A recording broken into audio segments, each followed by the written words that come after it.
ఆదిలాబాద్ జిల్లాలో ఇవాళ భారీ ధర్నాకు అఖిలపక్ష నేతలు పిలుపునిచ్చారు. అఖిలపక్ష నేతలు రైతు సంఘాల ఆధ్వర్యంలో ఆందోళన జరగనుంది. హలో రైతన్న చెలో భోరస్ పేరుతో ఈ ధర్నా నిర్వహించనున్నారు. భోరస్ దగ్గర నేషనల్ హైవే 44 పై అఖిలపక్ష ఆధ్వర్యంలో ఈ ధర్నా నిర్వహించనున్నారు. వివిధ మండలాల నుంచి రైతులు భారీగా పాల్గొనేలా వ్యూహం రూపొందించారు. హైవేను దిగ్బంధించి తమ సమస్యను కేంద్రానికి తెలిపేలా ఉద్యమ కార్యాచరణ రూపొందించారు. పత్తి సోయా రైతుల సమస్యను పరిష్కరించాలనే ప్రధాన డిమాండ్తో ఈ ధర్నా జరగనుంది.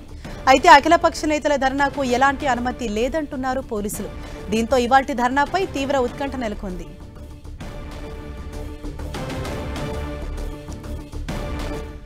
రైట్, ఇదే విషయంపై మరింత సమాచారం మా ప్రతినిధి ప్రేమ్ సాగర్ మనకు అందిస్తారు. ప్రేమ్ సాగర్, ప్రధానంగా రైతులు ఇవాళ ధర్నా చేయడానికి గల కారణాలేంటి, ఏమని డిమాండ్ చేస్తున్నారు? మరోవైపు పోలీసుల పర్మిషన్ లేదంటున్నారు కదా, సో అక్కడ నెలకొన్న సిచ్యుయేషన్ ఏంటి? మరి కాసేపట్లోనే అఖిలపక్షం రైతు సంఘాల ఆధ్వర్యంలో బోరాజ్ వద్ద ధర్నా జరగబోతుంది. పూర్తిగా కొంత ఉత్కంఠ పరిస్థితులు అయితే ప్రస్తుతం నెలకొని ఉన్నాయి. బోరాజ్ వద్ద రైతు ధర్నాకి ఎలాంటి అనుమతులు లేదు, ఎవరు కూడా ధర్నాలో పాల్గొనొద్దని నిన్న జిల్లా పోలీస్ శాఖకు సంబంధించి కొంత ప్రెస్ నోట్ జారీ చేశారు.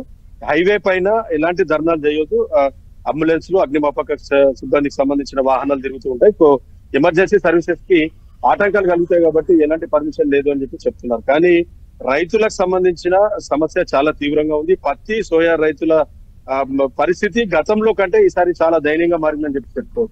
కేంద్ర ప్రభుత్వ రంగ సంస్థ అయిన కాటన్ కార్పొరేషన్ ఆఫ్ ఇండియా కొత్తగా తీసుకొచ్చిన ఆంక్షలు ఏవైతే ఉన్నాయో ఆంక్షల వల్ల రైతులు చాలా ఇబ్బంది పడుతున్నారు. దాంతో పాటు రాష్ట్ర ప్రభుత్వానికి సంబంధించిన వైఖరి వల్ల సోయా రైతులు కొంత ఇబ్బంది పడుతున్న పరిస్థితి అయితే చాలా స్పష్టంగా కనిపిస్తుంది. ప్రధానంగా కపాస్ కిసాన్ యాప్ ద్వారా రైతులు ఆన్లైన్ లో స్లాట్ బుక్ చేసుకోవాల్సి ఉంటుంది. దానివల్ల నెట్వర్క్ లేని ప్రాంతాలు చాలా ఉన్నాయి, చాలా ఇబ్బంది పడుతున్నారు, స్లాట్ బుకింగ్ అవ్వట్లేదు. సో స్లాట్ బుకింగ్ దొరకక పత్తి రైతులు ఇంట్లోనే పత్తిని నిల్వ ఉంచుకున్న పరిస్థితుల్లో ఇప్పటికీ అగ్ని ప్రమాదం జరిగి పత్తి కాలిపోయిన పరిస్థితి ఆదిలాబాద్ జిల్లాలో ఒక 2 ఘటనలు చూసాం. ఇద్దరు రైతులకు సంబంధించి 60 క్వింటాల పత్తులు అనేటివి ఇంట్లోనే దగ్ధమైన పరిస్థితి ఉంది. దాంతో పాటు రెండవ ప్రధానమైన అంశం తేమ శాతానికి సంబంధించిన ఇష్యూ.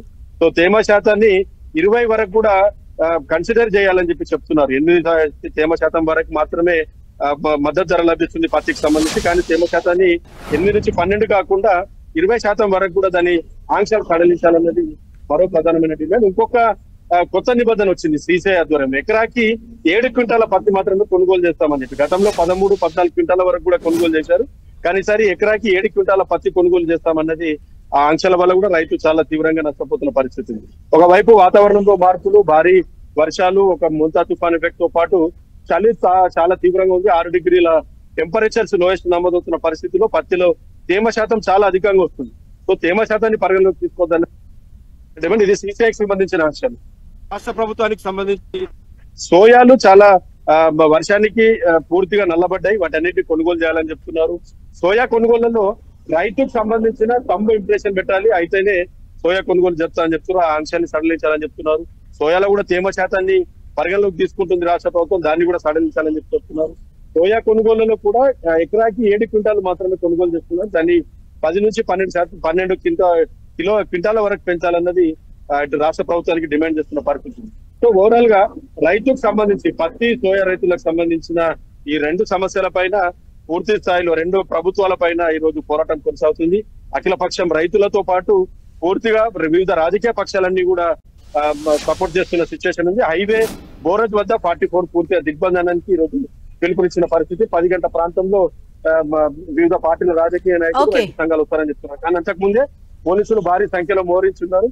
ఉద్రిక్త పరిస్థితులు అయితే ప్రస్తుతం నెలకొన్నాయి. ధర్నా కొనసాగుతుందా, అరెస్టులు జరుగుతాయన్న దానిపైన ఇంకా సస్పెన్షన్ అనేది కొనసాగుతుంది. Thank you Prem Sagar.